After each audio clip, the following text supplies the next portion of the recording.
2 Samuel 1.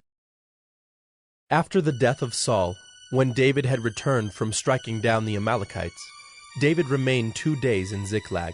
And on the 3rd day, behold, a man came from Saul's camp, with his clothes torn and dirt on his head. And when he came to David, he fell to the ground and paid homage. David said to him, "Where do you come from?" And he said to him, "I have escaped from the camp of Israel."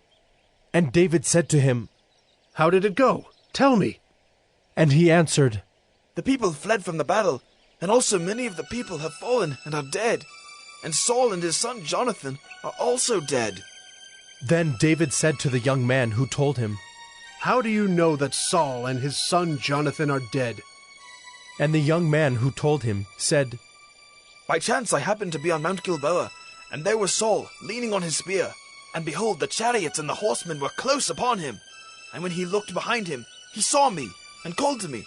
And I answered, 'Here I am.' And he said to me, 'Who are you?' I answered him, 'I am an Amalekite.' And he said to me, 'Stand beside me, and kill me, for anguish has seized me, and yet my life still lingers.' So I stood beside him, and killed him, because I was sure that he could not live after he had fallen. And I took the crown that was on his head, and the armlet that was on his arm, and I have brought them here to my lord."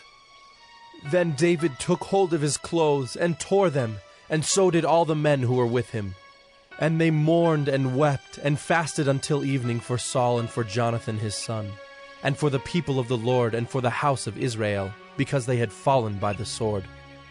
And David said to the young man who told him, "Where do you come from?" And he answered, "I am the son of a sojourner, an Amalekite."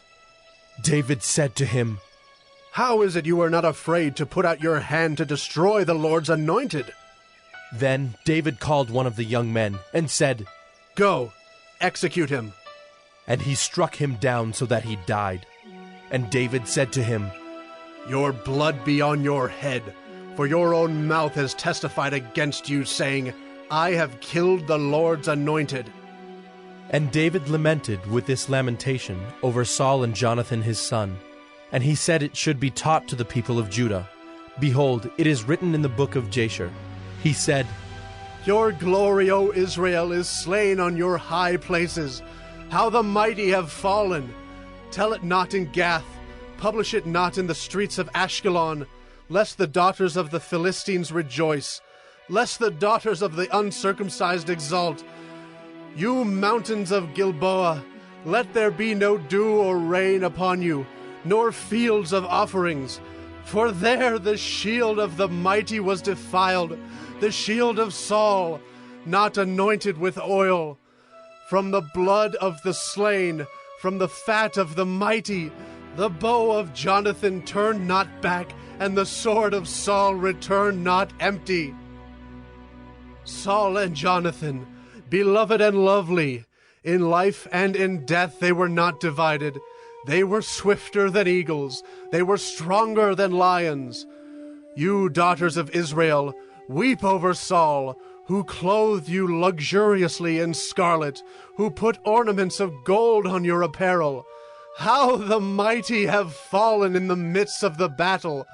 Jonathan lies slain on your high places. I am distressed for you, my brother Jonathan. Very pleasant have you been to me. Your love to me was extraordinary, surpassing the love of women. How the mighty have fallen, and the weapons of war perished.